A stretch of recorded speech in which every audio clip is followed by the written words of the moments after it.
Good day. The topic is intercepts and zeros of rational functions. Okay, so when we say intercepts, it can be y-intercept or x-intercept. And if we remember, when we say y-intercept, it is the point where the graph crosses the y-axis, while x-intercept is the point where the graph crosses the x-axis. So first, this is y-intercept. Okay, so y-intercept of the graph of a rational function.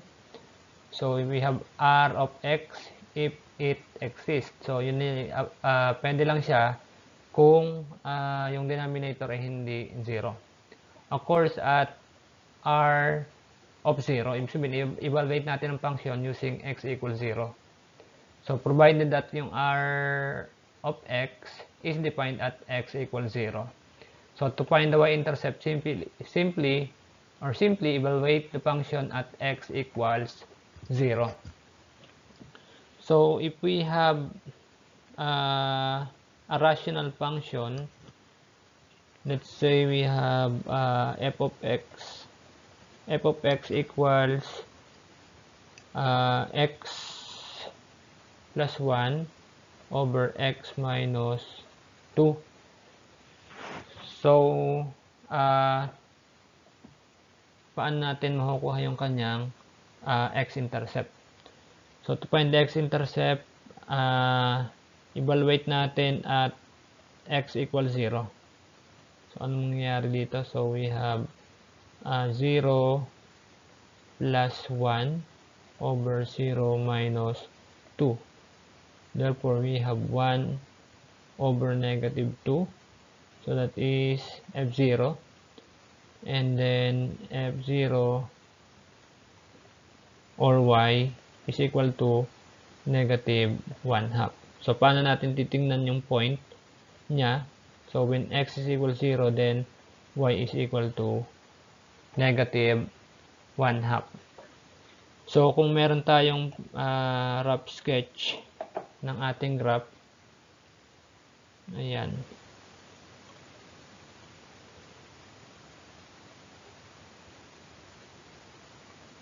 Ayan. So, possible, ano yung itsura ng ating graph? So, this is rational function. Hindi siya dapat dumaan dito sa linya na to. Ayan. So, hindi siya dapat dumaan dyan. Yun. So, dapat dito. So, hindi siya dapat lalagpas doon sa kulay green.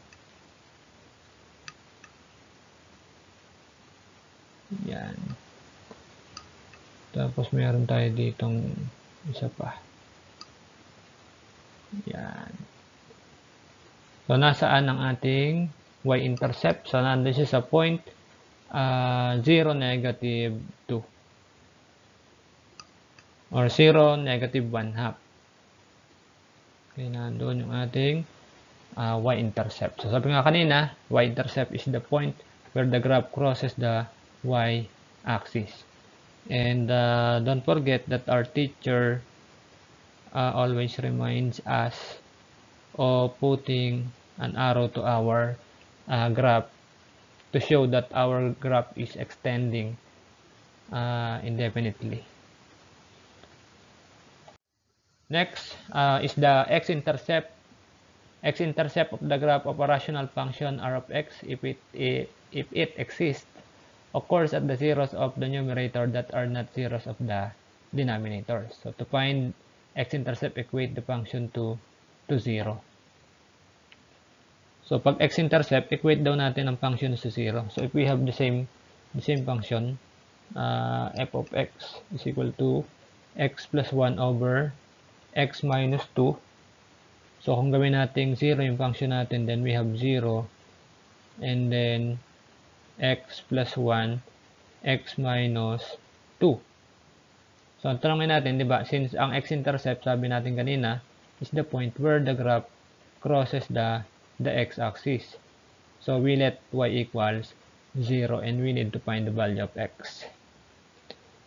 So now, when we multiply x minus 2 to both sides, so 0 pa rin yung left side natin. 0 pa rin siya kasi pag nag-distributive property tayo dito at saka doon. Yan. Ang magiging sagot lang natin dyan ay 0 pa rin dito. So, x minus sa left side, 0 pa rin siya. Pero sa right side, x plus 1 na lang. And then, apply the property of equality. Addition property of equality. Then, we have x equals negative 1. Or, pwedeng negative 1 muna equals x kasi mawala na to. So, x na lang natira. Sa right side, sa left side na may negative 1, and by symmetric property, so x equals negative 1. So ilalagay nyo lang natin dito. Ilalagay lang natin dito ang negative 1. So mapapansin ulit natin kung gagamit tayo ng grapher, any graphing application. So katulad pa rin ng ginawa natin kanina, di ba? Nag-ano tayo dito? Nagbilang tayo. Dapat hindi doon dadaan yung ating graph. Hindi lalagpas dyan. Sa line na yan. Yan. Pababa. Yan. And then, dadaan pala siya ng negative 1, 0. Yun. Kung maalala nyo, ganyan yung graph natin kanina.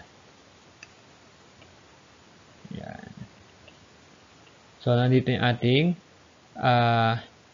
x-intercept na negative 1, 0. Okay, malinaw na ang pagkuha ng x-intercept. Malinaw na rin ang pagkuha ng y-intercept. So, recall natin, pag kinukuha tayo ng y-intercept, ginagawa natin ay we evaluate the function at x equals 0. While, pag kukuha naman tayo ng x-intercept, I will let the value of the function equal 0. And we solve. And that value will make the function 0. For example, dito sa ating ito, ang negative 1 siya. Pag nilagay natin ang negative 1 dito, magiging 0 na yung ating function because yung numerator natin ay magiging 0. So, yun ang x-intercept. Now, the zeros. So, the zeros of a function are the values of x which make the function 0. So, the numbered zeros are also the x-intercept of the graph of the function. Napansin nyo kanina, napansin nyo dito, tingnan muna natin yung y-intercept. Ang y-intercept doon nag-cross sa y-axis, point siya on the graph.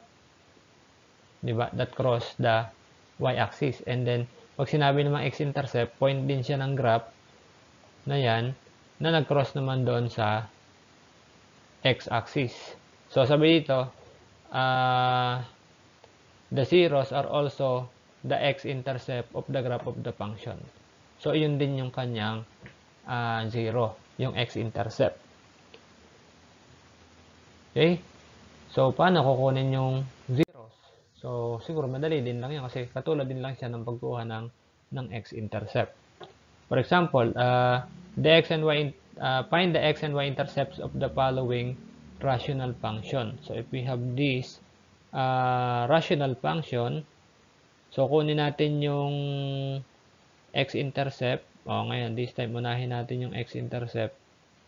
So, ano nga ba ang ginagawa natin pag kinukuha ang x-intercept? So, we let y equal 0. So, ang y natin, yung f of x mismo. So, gagawin natin 0 siya to our solution. So, 0 is equal to 3 minus x over x plus 1. So, after multiplying with the LCD, ano ba LCD nito? Nag-iisa siya. Diba? Ang LCD niya ay x plus 1 lang. X plus 1. So, that when we distribute it to left and the right side, so sa kabilang side ay 0 pa rin kasi any value multiplied by 0 ay 0. Ayan o. 0 pa rin siya and then ito pwede na natin cancelin. So 3 minus x And then, by adding x to both side, nag-add ka dito ng x, nag-add ka rito. So, ang pinakasagot natin ay x equals 3 kasi cancel na itong dalawa. Therefore, yung ating x-intercept dito ay 3, 0. So, doon mag-cross yung ating graph. So, kinakailangan din natin malaman yung y-intercept. So, sa y-intercept, anong ginawa natin? So, we let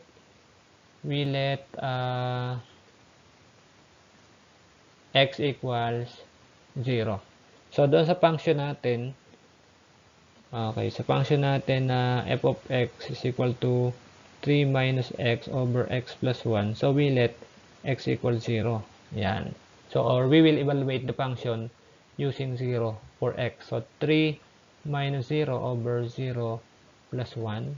And then, f0 is equal to 3 divided by 1, or f0 is equal to 3. Therefore, the value of y is equal to 3. So, alam naman natin na yung f of x ay equal din sa y. Kaya, yun ang value ng y natin, yung 3 when we use x equals 0. So, let us have a rough sketch of our rational function. Ayan. So, ang graph daw natin dadaan dito sa point na ito.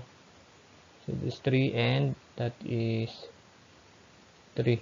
So, ito yung 0, 3. Ito naman yung 3, 0.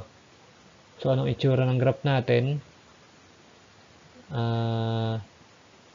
Ito itsura niya. Yan. Medyo lalagpas siya dito. Yan. And then, yung isa naman nandito lang sa baba. So, basta may certain line dyan na hindi lalagpas yung ating graph. Okay?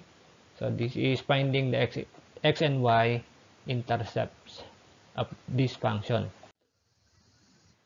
Okay, so ito rin yung kanyang graph, and then as you see, so doon ang kanyang y-intercept, nandito ang kanyang x-intercept. So ito yung 0, 3. Okay, nasa above x-axis siya. So ito naman ay nasa left ng y-axis. So mga positive kasi sila. Next, so find x and y-intercept of the following rational function pa rin, of this rational function. Sa x-intercept ulit natin, x-intercept, anong ginagawa natin? So, we let y equal 0 and solve for x. So, 0 is equal to 3x over x plus 3. Kaya lang, kukunin natin ang LCD. Ito na yung mangyayari kasi 0 pa rin yung left. And then, yung makakancel natin yung x plus 3 sa denominator. And then, solving further, because we want to know the value of x. So, divide both sides by 3. So, x is equal to 0. So, iwasan natin. Bali, ang pinaka-x-intercept natin dito ay ayan, yung origin mismo. Doon lang magkukross yung ating graph. So, how about yung y-intercept? Y-intercept natin, so we will let x equal 0. Okay. So, if we let x equal 0, then the function will be evaluated at x equals 0. So, 3 times 0 is equal to 0 plus 3. And then 3 times 0 is 0. And then 0 plus 3 is 3. So, divide it. And the answer is 0. So, that is the value at x equals 0. So, ang labas nito, origin din. So, origin din magkakross yung ating graph. Okay, paano natin titingnan yung graph niya? So, pwede kayong gumamit ng mga graphing application. So, marahil ganito yung magiging itsura ng graph natin.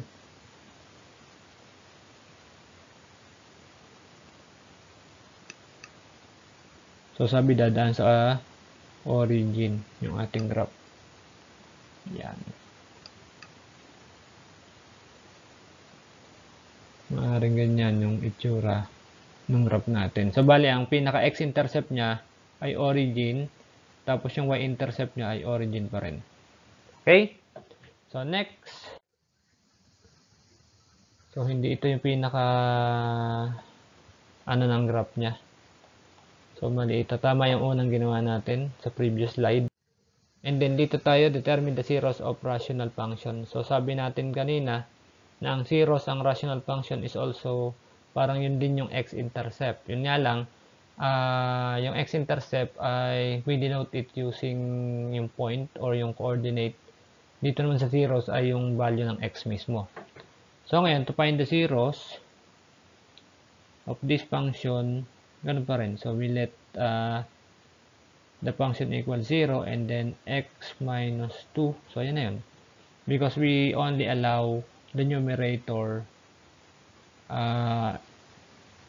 equal to 0. And then, by addition property of equality, so adding 2 to both sides, so ano na nangyari? So, x is equal to 2. Cancel na natin ito. Or, this is 2 equals x, and by symmetric property, x equals 2. So, this is the 0 of this function. Oh. Bakit 0 siya? Check natin. Bakit tinawag siya na 0 ng function na to? Because, if x is 2, then 2 minus 2 over 2 plus 6. So, g of 2 is equal to 0 over 8, or g of 2 is equal to 0. So, that is the 0 of this rational function. Okay? So, how about this one? So, determine the 0 of this. So, tingnan natin. So, di ba sabi kanina, dapat magiging 0 siya kung 0 siya ng numerator, pero hindi siya 0 ng denominator. At tingnan natin itong example na to. So, to find, di ba, to find the x-intercept, we let y equal 0. So, yung h of x natin yung y dito. So, that is 0, and then x minus 3, and then x squared minus 9. So, di ba nung una, kanina ay kinukuha ko yung LCD. So, sige, gawin pa rin natin. Baka magtaka kayo bakit hindi ko na ginagawa yung pagkuha ng LCD. So, x squared minus 9, and then tsaka natin siya i-distribute doon sa left at tsaka dito sa right. Anong mangyayari? Kung i-distribute sa left, so 0 pa rin kasi 0 yung isa sa factor. So, dito naman kakancelin lang natin, and then we have x minus 3. So, tingnan nyo, doon pa rin ang tuloy. Katulad siya lang ng pag-equate ng numerator sa 0. And then, add both sides by 3. Yan. And then, we have 3 equals x, or x equals 3.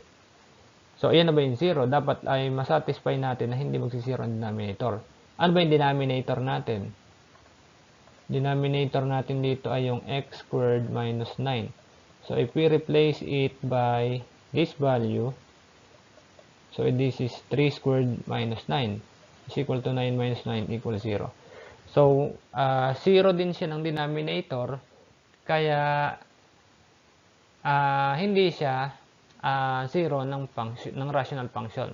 Ito lang naman ang posibleng maging 0, hindi pa pwede dahil 0 din ang denominator. Therefore, walang 0 ang rational function na ito. Or, pwede nating isipin, hindi dadaan sa x-axis yung rational function na ito kapag atin siyang iginarap. So, thank you sa inyong pakikinig. Sana natuto kayo sa ating munting discussion.